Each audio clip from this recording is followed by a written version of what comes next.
Hi, my name is Brandon Lau, and I'm the writer and director of Topping. This was the final for my first ever film class, and that was super exciting for me. Although we did shoot this film in 2 hours, so that means there was a lot of things cut out, and we made a lot of mistakes. But overall, I really like the way the film turned out, and that's not to say that there weren't a lot of hidden details for the audience to analyze, so that's what we're going to do today. So sit back while we analyze Topping.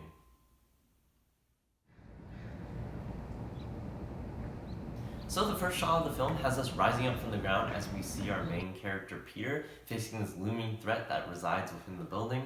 Peter looks small in comparison because he's totally oblivious to the situation that he's in. Well, it'd be cool if we could actually see the building. Darn those trees.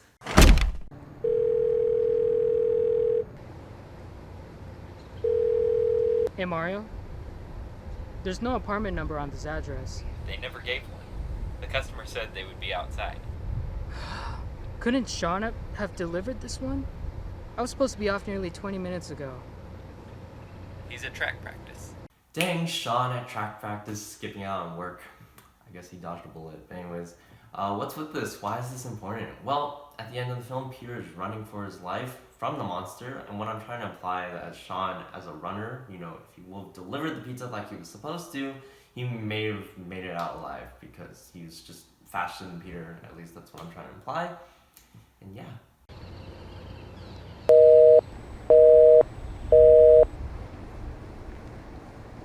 Track practice my ass.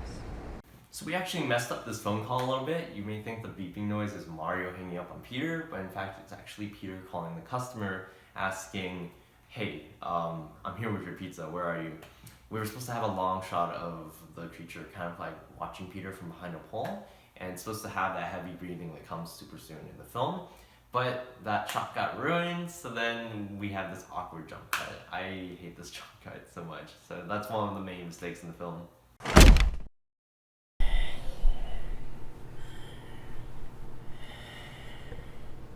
So that's actually me doing the breathing in that scene. And then another fun fact is you can actually hear the monster crawling to the vent once Peter opens the door.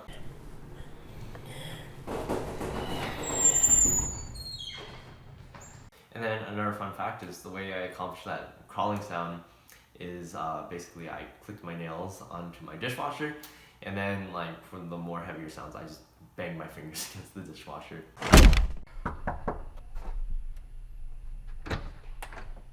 Oh, pizza boy. We haven't had one of those in a while. So this line becomes kind of weird and suspicious when Peter stumbles upon the pizza crust later in the film, which implies that Pizza Boys, or at least pizza, has been in the building somewhat recently. And it's also really weird that Jessica's asking this because, she lives in a building with 99 other people. Why is she keeping track of the Pizza Boys? Why isn't freaking AC working? I'm melting in here. AC's not working. Well, could this have to do with the fact that there's a living creature inside the vents of this building? Or could be that the monster likes their Pizza Boys warm.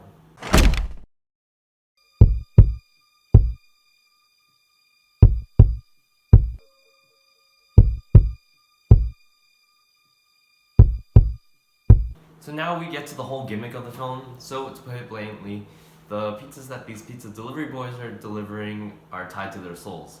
So that's why Peter disappears once his pizza's eaten and the crust represents his remains.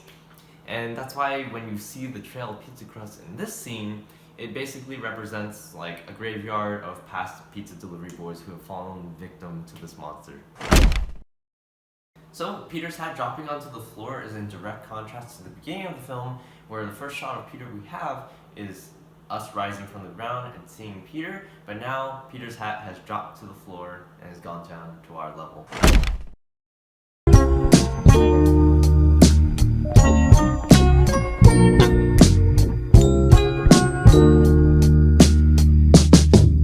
So if you didn't make the connection, those are supposed to be Peter's car keys, and that basically confirms our suspicions of Jessica, and it kind of makes you wonder the rest of the buildings and on what this monster is doing as well. And now we have the M's. So the M's appear in 3 different places in the film. So they appear in the end, in Jessica's apartment, and in the very beginning in the Mario's Pizza logo. Little fact, the M was actually supposed to appear in the creature's apartment, but I just messed up the shot and we weren't able to get it in time. And then with that M in the beginning with Mario's Pizza and the M's throughout the film, I'm trying to imply that Mario, the owner of Mario's Pizza, is the creature. What he's been doing is he's been hiring these pizza boys, having them work for him for a few years, then he sends them to this building where he basically feasts on their souls. Another fun fact, my professor didn't like the idea of the M's.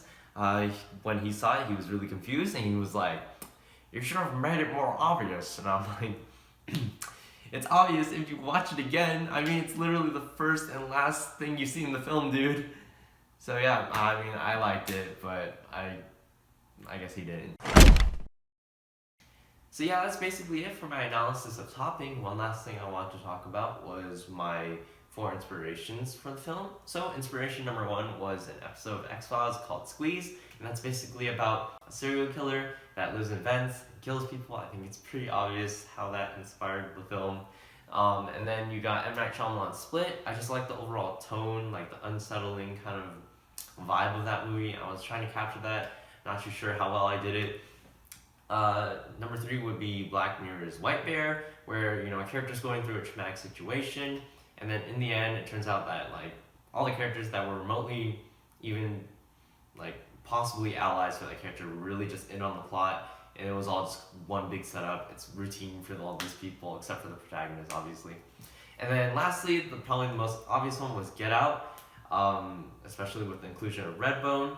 And what I was going with that is, it's this typical situation. It's like, it seems pretty normal at first, but then there's something off, and then it just gradually things start getting twisted. Thank you so much for sticking through this video, and another big thank you for all the people who supported and helped me out in the making of this film. I actually have never not physically shown up in one of my videos before, so this really helped me just focus in as a creator. And yeah, thank you again. I'm really trying to post more, and I'll see you all soon. Bye.